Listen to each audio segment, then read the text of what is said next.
guys, this is Jeev Jain. Welcome to my channel. So this is the second video of the series. In first video I told you how to buy or decide on buying the land for building the house and the priorities that you should consider while buying the land. So in this video we'll be talking once we decided and we bought the land. It took a lot of time for us to think that whether we want to continue building on the same or there were a lot of. So what I'm trying to tell you by sharing these things is that कि जब हम इतने बड़े decision लेते हैं ना तो हम काफ़ी कंफ्यूज होते हैं और हमें लगता नहीं हम इससे बेटर कर सकते हैं क्या, ये ठीक है क्या, या कुछ और सोचें क्या. बट हाँ, तो it took a lot of time for us to settle down, like I think about 10 to 12 months in making a formative decision कि भाई हमें यहीं पे बनवाना है. So that involved a lot of architectural things के डिज़ाइंस बनवाते हैं, देखते हैं कैसा बनेगा वगैरह वगैरह. तो डिज़ाइंस हमने बहुत पहले बनवा लिए थे ना, तो हमने भूमि पूजन का प्लान किया था. सो आई शो यू, मतलब डिज़ाइंस में इसमें बाद में अच्छे से दिखाऊंगी रफली कि इस तरीके से आपको डिज़ाइंस बन के मिलते हैं कि आप जो भी स्ट्रक्चर बताते हो आर्किटेक्ट आपको बना करके देता है. आई थिंक मेरे आर्किटेक्ट का तो मैंने बहुत दिमाग खाया है, अबाउट लाइक 4 से 5 महीने या पता नहीं, ऑलमोस्ट सबसे पहला कॉल मैंने 1 साल पहले किया था. उसके बाद धीरे धीरे टुकड़ों में कॉल करके, he doesn't say but I'm sure he is very much annoyed with me, but yeah that's fine, he doesn't say it, so it works very well for me.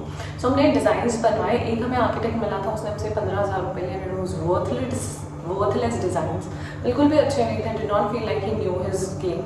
So yeah, the mistake we did in this process कि हमें पता नहीं था. पहले तो आप है ना, पहले कॉस्ट एवैल्यूएट करो कि जो जिस भी एरिया सिटी में आप रहते हो वहाँ की आर्किटेक्ट की क्या कॉस्ट है, डिज़ाइन कितने में बनाता है. इसे 3D डिज़ाइन बोलते हैं, 3D डिज़ाइन जो होते हैं वो कितने में बनते हैं. तो जब आपको ये कॉस्ट पता होगी ना तो आप देख पाओगे किससे बनवाना है, और फिर फीडबैक लो लोगों से किसने किससे बनवाया है. क्योंकि घर बनवाने के प्रोसेस में जितना आप लोगों से पूछोगे किसने कहाँ से करवाया, जो कॉमन इंसान निकलता है जिसका अपेरेंटली काम अच्छा है, तो आपको एक सेटिस्फैक्शन होगा कि this is the person I should go to. So यहाँ पे too many opinion does not spoil anything. It helps in when you're building the house because it's a very one time and a very big thing that you're putting your hands into. और इसके बाद में भूमि पूजन आप तब decide करते हो जब आपका एग्जाम फाइनल हो चुका है कि भाई इसके बाद कंस्ट्रक्शन शुरू होगा, तब आप भूमि पूजन करते हो. उससे पहले आपके आर्किटेक्ट के डिज़ाइन आ जाते हैं. आपको पता है आपने अपने लिए एक कॉन्ट्रैक्टर ढूंढा है. अगर आपको आउटसोर्स करना है, जो कि आजकल सब आउटसोर्स करते हैं कंस्ट्रक्शन, कुछ होता है जिसमें पूरा घर आपको बना के देता है contractor end to end finishing तक, जिसके अंदर ये टाइल्स वाइल्स सब लग जाता है, राइट.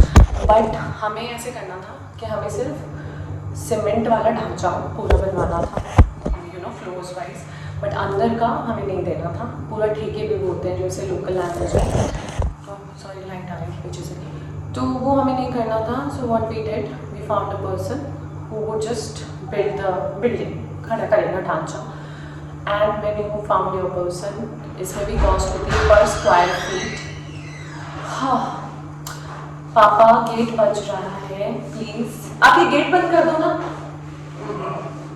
ये वाला गेट बंद कर दो, डिस्टर्बेंस आ रही है. Thank you. तो क्या बोल रही थी मैं, तो अगर आप क्या बोल रही थी, तो आप अपना चलवा डिसाइड करते हैं. जो कॉन्ट्रैक्टर है जो सारा जानता है कि कैसे बनेगा, और फिर वो कारीगर मजदूर सबको लेकर के आते हैं, मजदूर कारीगर.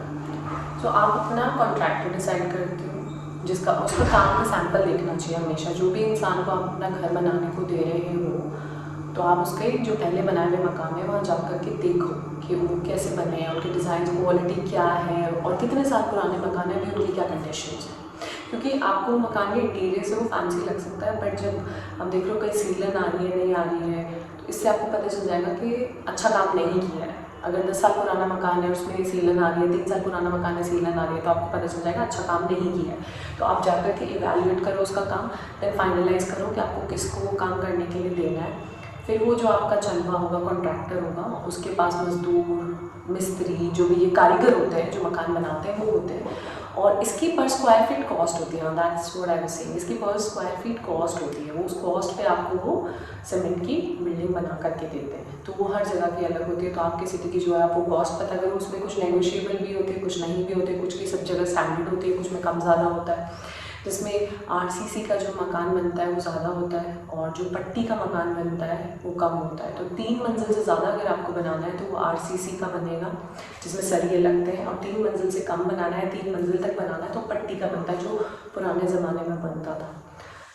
एंड भूमि पूजन जब आप करते हो तो उसके अंदर एक बहुत बड़ी चीज़ थी जो हमने मिस्टेक की। भूमि पूजन हो गया, आपके पंडित जी आएंगे, वो मुहूर्त बताएंगे कि इस दिन ये पूजा करनी है इतने बजे।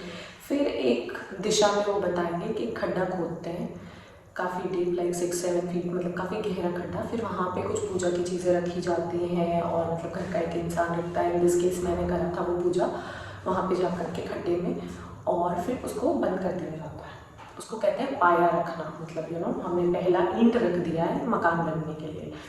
तो उसमें ये होता है कि जितना फीट का आप जितना गहरा पाया खोदते हैं उसमें उससे ज़्यादा गहरा आप कुछ नहीं खोद सकते। अगर आपको अंडरग्राउंड बनाना है या पानी की टंकी बनानी है तो पानी की टंकी आपकी अगर 6 फीट का पाया है तो आपकी 6 फीट से नीचे नहीं जा सकती पानी की टंकी। तो अगर आपको 8 फीट की पानी की टंकी गहरी बनानी है तो आपको पाया 10 फीट का या 12 फीट का खोदना चाहिए। ये बहुत इंपॉर्टेंट है और ये हमें खोदने के बाद पता चला था, हमें बात पहले नहीं पता थी। इसलिए हमने हमारी टंकी की हाइट, मतलब जो नीचे गहराई है वो हमने 6 फीट ही रखी है, क्योंकि हम उससे गहरा खोद नहीं सकते थे। हमने अंडरग्राउंड नहीं बनवाया क्योंकि उसमें बहुत सीलन आती है, तो ये सारे रीजंस की वजह से। सो मोस्टली इस वीडियो में मैंने काफ़ी ऐसे पॉइंट्स कवर कर लिया हैं जो इनिशियली मैंने सोचे नहीं थे। ओह सॉरी, मैंने एक माइक पे हाथ रख दिया। तो मोस्टली इस वीडियो में मैंने काफ़ी पॉइंट्स कवर कर लिए हैं जो इनिशियली मैंने सोचे नहीं थे। मुझे लगा था मैं इसमें सिर्फ भूमि पूजन के बारे में बताऊँगी, और भूमि पूजन में जो सामान लगता है वो आपके पंडित जी आपको बता देंगे। काफ़ी सारी चीज़ें लगती हैं उसमें, बट आई थिंक ये एरिया टू एरिया भी अलग होता है, तो I will not discuss those things. But हाँ, आफ्टर द भूमि पूजन पंडित जी गेट्स दक्षिणा एंड ऑल दैट हैपेंस। प्रसाद होता है जो आप सब में बांटते हैं और आप अपने रिश्तेदारों को इनवाइट करते हैं, for that, like if you want to, all of those things happen. So yeah, after the भूमि पूजन has happened, उसके इमीडिएट बाद आपका कंस्ट्रक्शन शुरू हो जाना चाहिए।